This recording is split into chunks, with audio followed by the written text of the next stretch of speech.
From the 1011 Now streaming studio, this is The Night Beat. Sponsored by Pella Windows and Doors of Lincoln. Good evening, I'm Danielle Shenk with your headlines for Wednesday, August 6th. The volleyball world is buzzing. Headlines flying fast enough to make your head spin. Any one of them would make waves, but stacked together, it's a full-on surf fest. We'll start at the top. Literally, Nebraska volleyball tops the AVCA preseason poll, earning 41st place votes to edge out defending national champs Penn State, who just got 21. Pitt, Louisville, and Texas round out the top 5. I'm not surprised. I get a vote, and I voted ourselves number one. I think we're pretty talented. I think we're going to be really, really good this year, and I think that it's only going to get better from here. And I think that we always come in with a super high intention of what we're supposed to be doing, and then also really receptive to Danny's feedback. Having a new coach is hard, but we're still keeping that same Nebraska standard that Coach had, and all of the upperclassmen have done a great job with that. The Huskers are coming off a 34-win season and a Final Four appearance. 5 starters return, including 3 on the AVCA National Player of the Year watch list. As for DBK's predecessor, John Cook, he's taking on a new role, co-owner and GM of the Omaha Supernovas. The legendary Husker coach says he wants to keep growing the game and is excited to step into the professional ranks.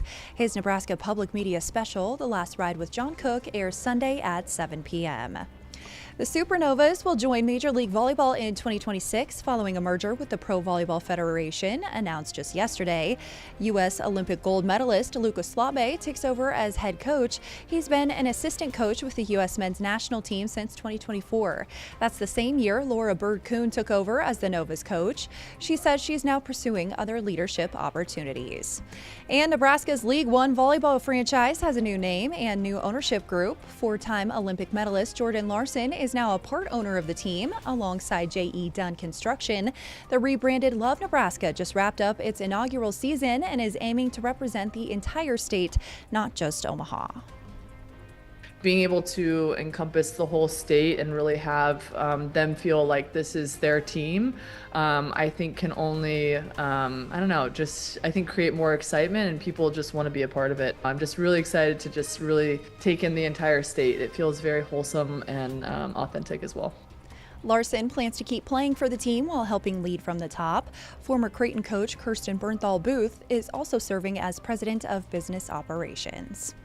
Now to some headlines off the court. We're learning more tonight about the former LPD captain who resigned last week amid misconduct investigations. Jake Dilsaver, former head of LPD's Special Victims Unit, was under investigation by both LPD and the Lancaster County Sheriff's Office. Sheriff Terry Wagner told the Journal-Star Dilsaver was spotted entering a business suspected of illegal sexual activity, prompting a phone search, but no charges were filed. LPD was also investigating whether he used his police vehicle to visit personal friends. Chief Michonne Morrow confirms Dilsaver resigned in lieu of termination. A Lincoln man accused of repeatedly raping a young girl has pleaded not guilty to all 4 charges, including first-degree sexual assault of a child. Police say 28-year-old Justin Coder may have given the 6-year-old NyQuil during the assaults. He was arrested in Texas and extradited to Nebraska earlier this year. And just weeks after a 5-month-old died in a hot car in Hastings, questions are rising about a federal law meant to prevent such tragedies. A provision requiring child detection tech in new vehicles was passed, but never finalized. Safety advocates say the rule should have taken effect by 2023, and since then, nearly 90 children have died nationwide. We've reached out to the National Highway Traffic Safety Administration for an update, but have not heard back. Nebraska Public Media is bracing for a major loss, nearly 16% of its funding, after federal cuts to the Corporation for Public Broadcasting, which is set to shut down next year. The CPB had spent about 70% of its budget supporting stations like NPM, and now the search is on to fill the gap. We're going to be more reliant than ever on other sources of funding, especially from our dedicated viewers and listeners in our community of Nebraskans, which includes the state of Nebraska. Finken says gavel-to-gavel coverage of the Nebraska legislature will continue no matter what it takes. Meanwhile, Nebraska's blue dot could be on the chopping block amid controversial redistricting efforts in Texas. Representative Don Bacon confirmed to the Nebraska Examiner that talks are underway nationally and in Nebraska about possibly redrawing the 2nd congressional district mid-decade.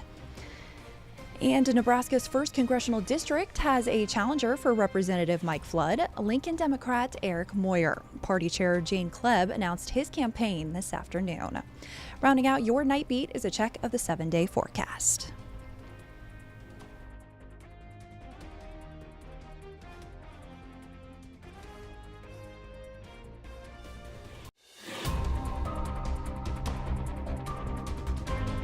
You've been listening to The Night Beat. Sponsored by Pella Windows and Doors of Lincoln.